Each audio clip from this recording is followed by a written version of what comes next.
салом алайкум, хуш омадед ба канали хукшинос Ширин Имрон ва имрӯз як навигарии муҳимро ба шумо мерасонам.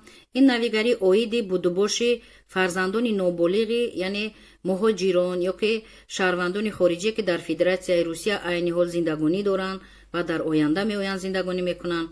Оиди ин масъалаи муҳим ман видео кардам ва ба шумо ба забони тоҷики сода мефаҳмонам. метавонед видеоро аз аввал то охир пурра гӯш кунед ва нафароне ки савол доред дар поёни видео дар комментарияҳо саволҳои худро гузоред ва ман метавонам ки ба саволҳои шумо дар ҳамин поёни видео ҷавоб диҳам. ва дӯстони узбекӣ низ бисёр хоҳиш мекунанд ки ба забони узбекӣ каме ба онҳо фаҳмонам. ҳам ба забони узбекӣ ҳам ба забони тоҷикӣ ман имрӯз видеоро пешниҳод мекунам. Азиз дӯстлар, бугун бір янгилик бор, яъне ки кимди балалари Россияда яшаяпти, яъне несовершеннолетний балалари оқияптими ё ки студент ё ки урта мактабда, ӯшалар учун бір янгилик булди. Масалан, ӯша янгиликни ман ҳозир ҳам тоҷикча ҳам узбекча силарга айтиб бераман. Кен видеони пастида комментарияга ёзаман узбек тили билан оқиңлар, силаргаам керак bo'ladi. Дӯстони муҳтарам, ҳамеро гуфтаниям ки Волохов Владимир Александрович, профессори яъне донишгоҳи давлатӣ, пешниҳод ба сардори давлати Русия кард.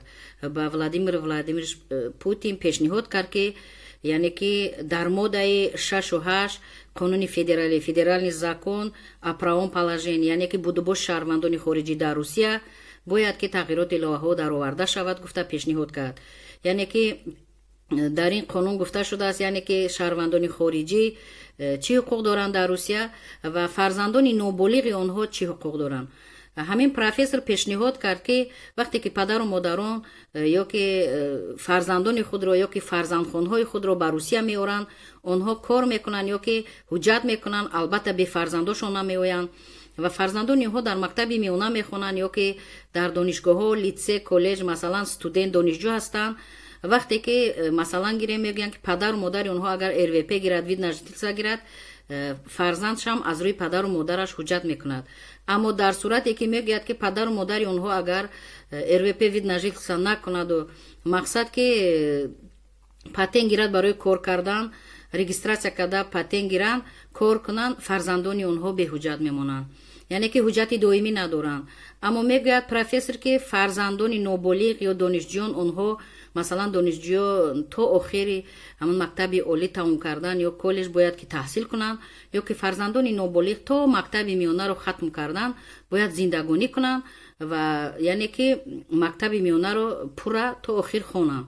барои ҳамин гуфта истодааст ки дар ҳамин қонуни федеральный закон, яъне о правом положении оиди будубоши шаҳрвандони хориҷӣ, яъне муҳоҷирон, бояд тағйироти иловаҳо дароварда шавад оиди фарзандони ноболиғи муҳоҷирон ё фарзандони ноболиғи ҳамон шаҳрвандони хориҷӣ ки дар Русия ҳастанд.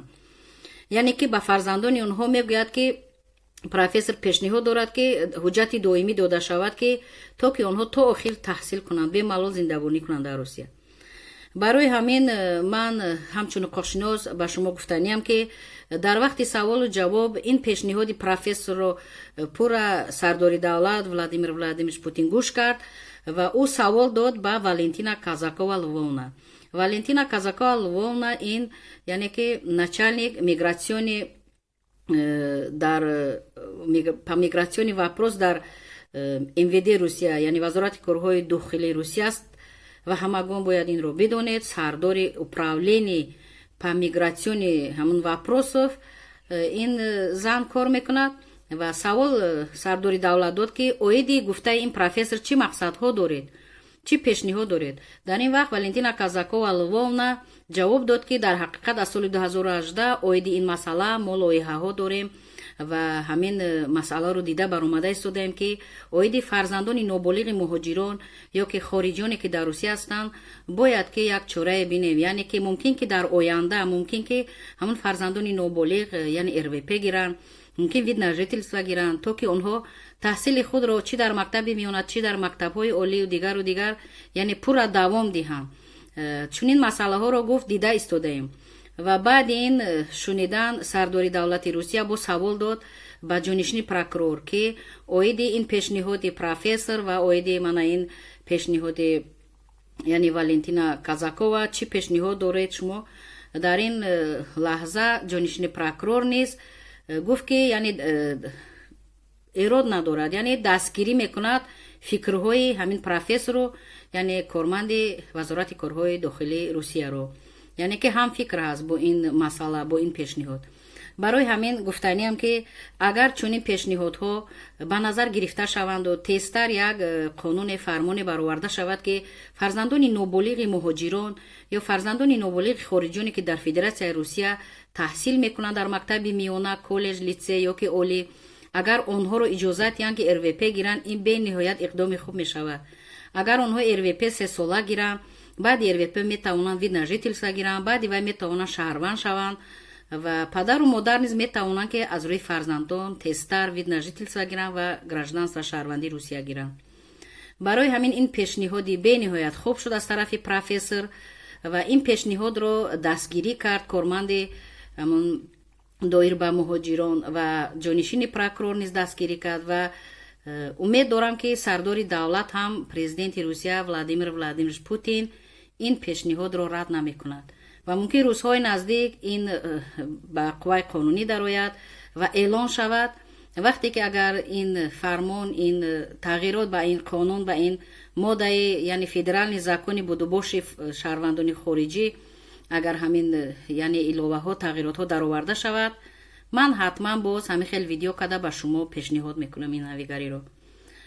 саволҳо бошад дар поёни видео дар комментариҳо марҳамат нависед, ман тезтар дар поёни видео дар комментариҳо ҷавоб медиҳам ва аз сабабе ки видео дуру дарӯз нашавад, ман дар поёни ҳамин видео бо пурра карда менависам, қонунӣ карда менависам ва метавонед ки пурра ҳам видеоро гӯш кунед, ҳам дар охираш комментарияро пурра гӯш кунеду нависта гиред, чунки зиёд инсонҳо фарзандони ноболиғ доранд дар ҳамин Русия.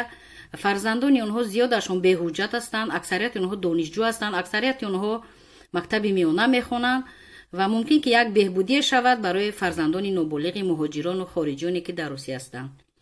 саволҳо бошад марҳамат дар поёни видео нависед ва хоҳиш мекунам ки ҳамин видеоро дидед лайк гузоред, класс монед то ки дигарон бинанду истифода баранд. азиз ӯзбек дӯстлар, ман шу янгликлин силарга айтдим. ҳозир пурра шу гапларда видеону пастida o'zbek tili bilan yozaman. o'sha o'zbek tili bilan yozaman, o'shani ko'rib, yozib istifoda qilinglar. Salomat bo'linglar. Salomat bo'shed, bomo bo'shed.